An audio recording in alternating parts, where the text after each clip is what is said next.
It didn't come with missiles or military threats. It didn't arrive through a press release or a summit. It came silently, invisibly, through the wires that power America. In an unprecedented escalation that has stunned regulators from New York to Michigan, Canada has hit back at the United States with a retaliation so strategic, so destabilizing, that it could plunge entire US regions into rolling blackouts and economic chaos.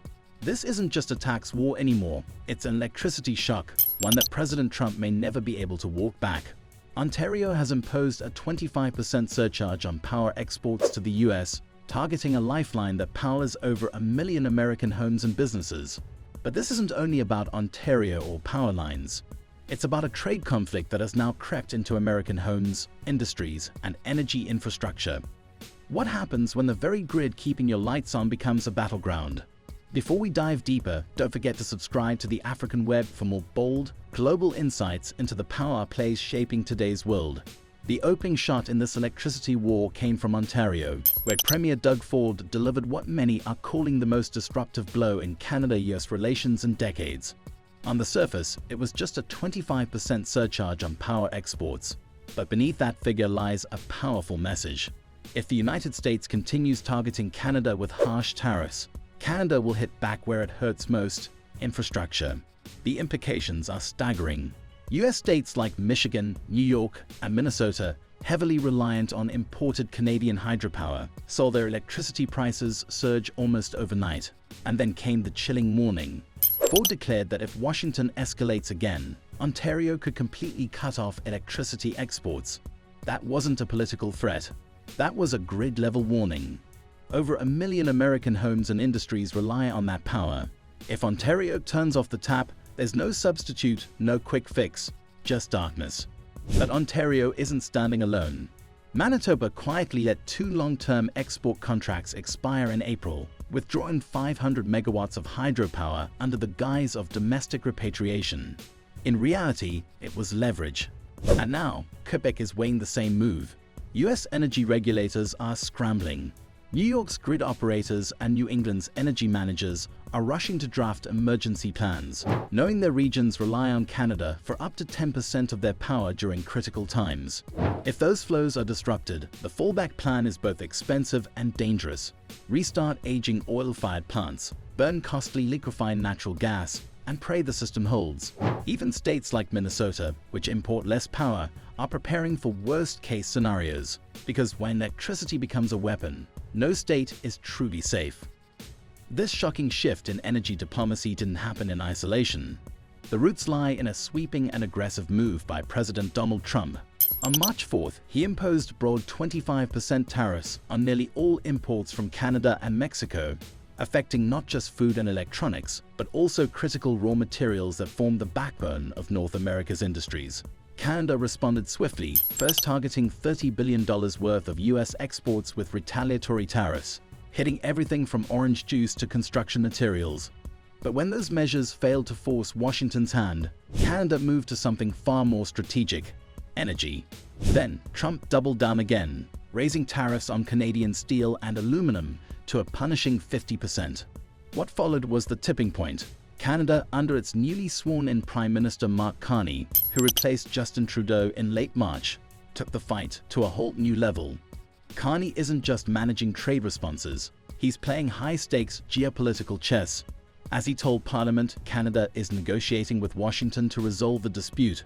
But he also made it clear, if talks collapse, Canada is ready to hit back with full-force reprisals. Already, $30 billion in new retaliatory measures have been announced, alongside formal complaints lodged at both the WTO and under the USMCA framework. The stage is set. This isn't diplomacy. It's a legal and economic war with power lines in the crosshairs. While Canada has taken a confrontational stance, Mexico is navigating the crisis with a different strategy, but one just as calculated. President Claudia Sheinbaum has condemned the US tariffs, especially the 50% duty placed on Mexican steel, as baseless. However, rather than retaliating immediately, Mexico has chosen the path of negotiation.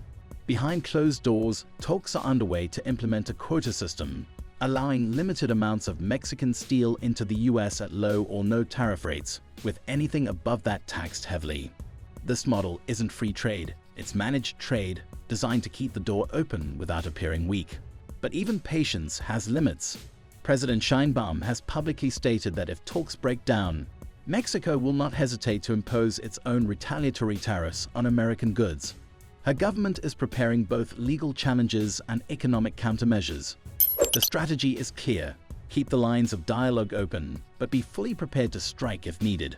This approach adds another layer of complexity to an already volatile trade conflict engulfing the continent. The consequences of this expanding trade war are already rippling through every corner of North America's economy. Food prices are climbing. Electronics are becoming more expensive. The average US household is now expected to pay nearly $1,000 more per year due to these tariffs. Major retailers like Best Buy and Target have announced price hikes, while the S&P 500 slipped into correction territory in April. Consumer confidence has dropped to levels not seen since the 2022 inflation crisis, and the Congressional Budget Office is projecting a 2.8% contraction in US GDP in just the first quarter alone. Factories across the US are slowing production. Layoffs are beginning to rise, and Canada's energy exports are shifting. For the first time ever, more Canadian crude oil was shipped to China than to the US in April. Why? Because Ottawa no longer trusts Washington as a reliable partner. In fact, Canadian labor unions are now demanding a full cutoff, not just of electricity, but of oil, gas, and critical minerals. Their message is unambiguous: if President Trump will not stand down, why should Canada continue to fuel his economy? British Columbia is adopting a unique approach by targeting US supply routes through trucking fees, specifically aiming to disrupt supply lines to Alaska. The message is spreading across provinces, while Western Canada watches uneasily, aware that worsening droughts have already made it harder to sustain exports. At the center of this crisis lies a disturbing truth: once infrastructure becomes a weapon, the foundations of cooperation crumble. Canada's power exports are not optional luxuries. They are the invisible backbone of the northeastern US grid. If Ontario, Quebec, or Manitoba pull the plug during a heatwave or cold snap, the grid will bend, and then it will break. The cost won't just be measured in dollars. It will be measured in lost jobs, rolling blackouts, and destabilized communities. And when that moment comes, no one will remember the exact tariff percentages. They will only remember that the lights went out and it didn't have to happen. Because at its core, this is no longer about tariffs, steel, or even electricity. It's about trust. The trust that once held together the North American alliance has eroded, and with it, the stability of an integrated continental economy. Diplomacy failed, infrastructure became leverage, and wires were cut not by enemies, but by neighbors. What do you think? Has North America crossed a line it can't come back from?